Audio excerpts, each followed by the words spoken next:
Je pense qu'une analyse approfondie mérite d'avoir lieu et mérite d'être débattue après ce match nul 0-0 contre Clermont. Il y a un problème qui se pose et une question qui se pose. Et à l'heure où on parle, comme vous le savez, la Ligue 1 est passée de 20 clubs à 18 clubs. On est passé de 38 journées à 34 journées. Et je pense que ce qui sera dit dans cette vidéo va en choquer plus d'un. C'est le Paris Saint-Germain, plus gros budget du championnat de France. Peut-être le plus gros budget du football derrière Newcastle et même devant Manchester City. Donc Paris a peut-être le deuxième plus gros budget d'Europe, voire peut-être le premier plus gros budget d'Europe. Il y a quand même plus de 330 millions d'euros qui ont été investis cet été. 330 millions d'euros, plus de 220 millions d'euros sur l'attaque. Alors moi je veux bien entendre l'argument, on repart de zéro, avec un nouvel effectif. Beaucoup de joueurs sont partis et pas des moindres. Beaucoup d'autres joueurs sont arrivés. Ça, on est d'accord pour le dire. Personne ne peut le nier. Il y a beaucoup de joueurs français qui sont arrivés. Randal Kolo Muani, Ousmane Dembélé, Lucas Hernandez, Bradley Barcola.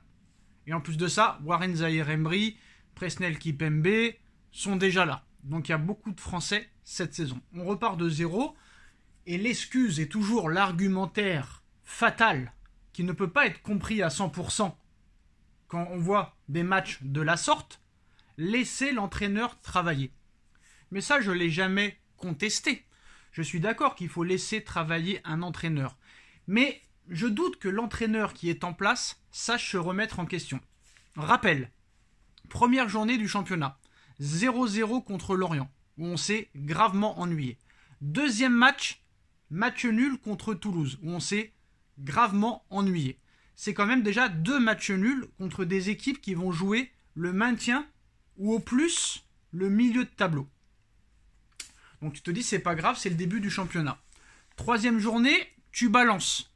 Lens, vice-champion de France, qui a fini à 1 point du Paris Saint-Germain la saison dernière. Une équipe de Ligue des Champions, qui a quand même fait match nul à Séville. Donc tu dis 3-1, tu te rassures. Après tu gagnes 4-1 à Lyon. Mais ce match, il faut en parler contre Lyon. Parce que Lyon, quand même, a 0 victoire cette saison. 0 victoire cette saison. Et surtout que lors de ce match gagné contre Lyon 4-1, regardez le nombre d'occasions concédées par le Paris Saint-Germain. Regardez le nombre d'occasions qu'a eu l'Olympique Lyonnais. Quand même une équipe qui n'a pas gagné le moindre match cette saison. Après, tu bats Marseille. 4-0. Mais un Marseille en pleine crise. Avec un coach qui est sur le banc, qui ne savait même pas que c'était possible dans sa vie un jour d'entraîner une équipe comme Marseille et de faire un classico. Une équipe de Marseille qui avait joué même pas 72 heures avant à Amsterdam. Gros déplacement, gros match, alors que nous on avait joué mardi tranquille face à une équipe du Borussia Dortmund assez faible.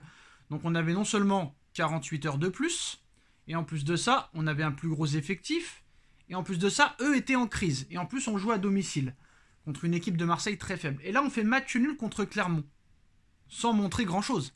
Alors 0-0 contre Clermont, match nul contre Toulouse, match nul contre Lorient, défaite à domicile contre Nice, 3-2. Oui, je suis désolé, il y a de quoi s'inquiéter. Il y a de quoi s'inquiéter.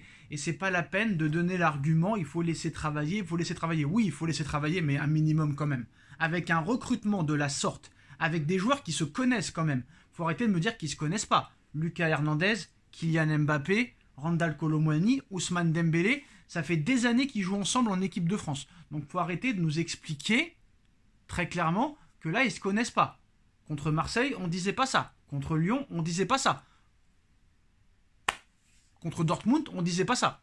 C'est à chaque fois quand on perd que ces pseudo-spécialistes et ces pseudo-supporters nous expliquent qu'il faut laisser l'entraîneur travailler. Mais par contre, quand tu gagnes, c'est le meilleur coach du monde. Donc il faut arrêter. Maintenant, la question qu'on se pose, depuis que la Ligue 1 est passée de 20 clubs à 18 clubs, et depuis qu'on est passé de 38 journées à 4 journées, c'est-à-dire 4 journées en moins, pour moi, les 3 points maintenant, ils valent 6 points. Les points comptent double. Nous sommes à 7 journées de championnat. 7 journées de championnat en Ligue 1. Ligue 1, la Ligue des talents. Le Grand Lyon n'existe plus. Le Grand Marseille n'existe plus. Le Grand Monaco n'existe plus vraiment. Le Grand Saint-Étienne, le Grand Bordeaux, etc., etc., n'existe plus. Voilà. Encore, t'aurais le Lyon des années 2000-2010, le Bordeaux des années 2009, le Marseille des années 2010, le Monaco des années 2017. Face à ce PSG-là, là, je te dis, c'est du très lourd. C'est du très lourd. Mais là, Lyon n'existe plus. Saint-Étienne n'existe plus. Marseille n'existe plus. Bordeaux n'existe plus. Sochaux n'existe plus. Lens a beaucoup de mal cette saison. Et tu galères dans ce championnat faible avec 330 millions d'euros de recrutement au bout de 7 journées. Ça commence à être inquiétant. Ça commence à être inquiétant. Alors heureusement, le Paris Saint-Germain est dans une faible Ligue 1. Ils pourront peut-être se refaire la cerise. Mais moi, franchement, j'attends de voir le match contre Newcastle. Et là, on saura très clairement si on nous prend pour des cons et s'ils nous prennent pour des cons ou pas. Si Paris fait une top performance, si le PSG fait une top performance à Newcastle, ça voudra dire que Paris a décidé de laisser la Ligue 1 de côté. Et pour eux, ce sera un sort de sparring partner. On a gagné 11 titres, c'est ce qu'ils doivent se dire. Hein. On a gagné 11 titres, c'est pas grave. On peut la perdre une année sur 5, c'est pas si grave que ça. La priorité de ce club, c'est la Ligue des Champions. On a investi depuis plus de 12 ans maintenant sur ça, donc c'est pas grave si on perd une Ligue 1. Luis Enrique, concentre-toi seulement sur la Ligue des Champions. C'est la question qu'on peut se poser réellement. Mais moi, je pense très clairement que vu la faiblesse de la Ligue 1, je pense que quand tu es un grand club, tu peux te permettre et tu peux ambitionner de gagner la Ligue 1, la Coupe de France et la Ligue des Champions en même temps. Ce qu'a fait Manchester City, ce qu'a fait le Bayern de Munich, ce qu'a fait le Real Madrid, ce qu'a fait le FC Barcelone, ce qu'a fait beaucoup d'autres clubs qui avaient décidé de tout gagner. Quand tu es un grand club, tu dois ambitionner de vouloir tout gagner. Et je crois que le Paris Saint-Germain, cette saison, va faire l'impasse sur la Ligue 1. J'ai bien peur que le PSG fasse l'impasse sur la Ligue 1. Peut-être que quand même en faisant l'impasse, excusez-moi, ils peuvent la gagner. Parce que c'est tellement faible qu'ils peuvent quand même la gagner. Mais maintenant, voilà, le football, il a changé. Il n'y a plus de grands joueurs. La vidéo est arrivée, donc tu ne peux plus réellement te faire corrompre par les arbitres. Donc maintenant, c'est beaucoup plus compliqué. Beaucoup plus compliqué.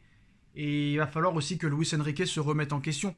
Parce que tous les week-ends, mon pote, tu auras beaucoup d'équipes qui vont mettre le bus, qui vont mettre le camion, qui vont jouer à 11 derrière. Et ça va être de plus en plus compliqué pour toi, très clairement, de t'adapter et de trouver des solutions pour gagner. Donc essaie de te remettre en question. Et je pense que là où tu as fauté, et là où le PSG surtout a fauté, c'est de ne pas avoir trouvé un milieu de terrain supplémentaire et surtout un remplaçant digne de Marco Verratti. Parce que certes, Manuel Ugarte est arrivé, mais pour moi, ce n'est pas le remplaçant de Marco Verratti. Voilà. Eux, ils se sont dit, Vitinha, c'est un profil à la Verratti, donc pourquoi pas. Vitinha contre Dortmund, c'est devenu le meilleur milieu de terrain du monde. Donc Enrique doit se remettre en question.